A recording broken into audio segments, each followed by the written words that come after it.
اللهم صل على محمد وآل محمد۔ السلام علیکم، بسم اللہ الرحمن الرحیم۔ آپ دیکھ رہے ہیں السیرہ یوٹیوب چینل اور میں ہوں جاوید انور۔ کورونا وائرس کے بہانے نظام صلاۃ کا انہدام ہو چکا ہے، یعنی ڈیمولش ہو چکا ہے۔ سب سے پہلے خادم حرمین شریفین نے حرمین میں نمازیوں کو جانے سے روکا، عمرہ اور حج پر پابندی لگائی۔ وہ مقدس مقامات جس کے پرامن ہونے کی اللہ اور اس کے رسول صلی اللہ علیہ وسلم نے گواہی دی تھی، اور جہاں روحانی اور جسمانی شفایابی کے لیے ساری دنیا سے لوگ امڑے آتے تھے، اب نئے حکمرانوں کے نزدیک بیماری کا مرکز بن گیا ہے۔ آج بہت سے لوگوں کو تعجب ہے کہ اسرائیل سے تعلق کیوں بنایا جا رہا ہے، لیکن مکہ اور مدینہ میں نظام صلاۃ کو کھاڑنے پر بہت کم لوگوں کو تعجب ہوا تھا۔ امریکہ سے شیخ یاسر قاضی نے مسجد بند کر کے کہا کہ اگر مسجد کا نمازی کورونا وائرس سے مرا تو اس کا ذمہ دار میں ہوں گا، اور یہ ذمہ داری میں نہیں لے سکتا۔ یہ کمال کا بیان ہے۔ تاریخ اسلام میں ایسی بات کبھی کسی نے نہیں کہی تھی۔ یہ بات جدید امریکہ میں ہی کہی جا سکتی تھی۔ اسے آپ سنہری حروف میں لکھ کر رکھ لیں، اگلی نسلوں کے کام آئے گا۔ مسجد میں آنے والا اگر وبائی بیماری سے مرا تو اس کا ذمہ دار بیچارہ امام ہوگا۔ اس طرح کے کمال کے بیان پر آپ تالی بجائیں یا اللہ اکبر کا نعرہ لگا لیجئے، مجھے کوئی اعتراض نہیں۔ میں پڑھوں گا انا للہ وَإِنَّا إِلَيْهِ رَاجِعُونَ۔ حالانکہ یاسر قاضی سے سوال یہ کرنا چاہیے تھا کہ کیا صحابہ کرام کے دور میں طاعون زدہ بستی میں 5 وقتہ نماز باجماعت، نماز جمعہ اور نماز جنازہ پڑھنا بند ہو گیا تھا، یا سوشل ڈسٹینسنگ کی گئی تھی، اور کیا کسی کو مسجد آنے سے روکا گیا تھا؟ لیکن آپ نے یہ سوال نہیں کیا۔ سوال کرنے کی عادت ہی ختم ہو چکی ہے، چنانچہ اپنے دماغ سے سوچنا بھی بند ہو گیا ہے۔ اصل سوال یہ تھا کہ اللہ جو العالم ہے اور جو زمین اور آسمان کے تمام احوال سے واقف ہے، اس نے جو رسول بھیجا تھا، جو المعلم دا ٹیچر تھے، ان کے تربیت یافتہ صحابہ کرام کے پاس جو علم تھا، کیا یاسر قاضی کا علم اس سے اوپر ہے؟ کیا صحابہ کرام کو نہیں معلوم تھا کہ طاعون کے مرض میں مرنے والے شہید ہوتے ہیں اور موت کے خوف سے نماز باجماعت ترک نہیں کیا جاتا؟ اس نماز کا اہتمام تو عین جنگ کے موقع پر بھی ہوتا تھا، جہاں جان جانے کا خطرہ سب سے زیادہ تھا۔ ہمیں یہ بھی معلوم ہونا چاہیے کہ ان تمام صحابہ کرام نے اپنی ساری زندگی جہاد میں گزاری اور بڑے بڑے معرکہ سر کیے تھے، اور جن کی قسمت میں فتوحات پر فتوحات لکھی تھیں، لیکن ان کی شہادت میدان جنگ میں نہیں، مرض طاعون میں ہوئی۔ صحیح البخاری میں ہے کہ شہداء 5 قسم کے ہوتے ہیں: طاعون میں مرنے والے، پیٹ کے عارضے یعنی ہیضے وغیرہ میں مرنے والے اور ڈوب کر مرنے والے، اور جو دیوار وغیرہ کسی چیز سے دب کر مر جائے، اور اللہ کے راستے میں شہید ہونے والے۔ اور آپ نے فرمایا کہ اگر لوگوں کو معلوم ہو جائے کہ اذان دینے اور پہلی صف میں شریک ہونے کا ثواب کتنا ہے، اور پھر اس کے سوا کوئی چارہ کار نہ ہو کہ قرعہ ڈالا جائے، تو لوگ ان کے لیے قرعہ ہی ڈالا کریں۔ اس حدیث سے وبائی مرض کے پھیلاؤ میں نماز باجماعت کے قیام، اہمیت اور ضرورت کی تصدیق ہو جاتی ہے۔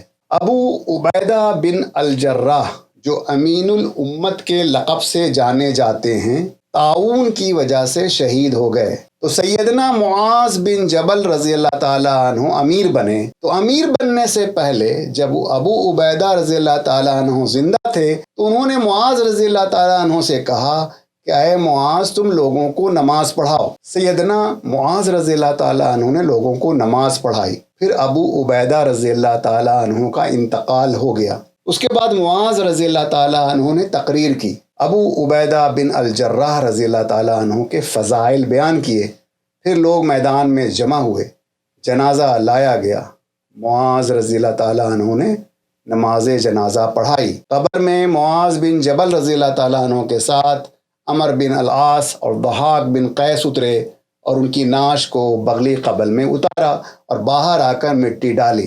حوالہ حاکم فی المستدرک، حیات صحابہ از شیخ یوسف کاندھلوی۔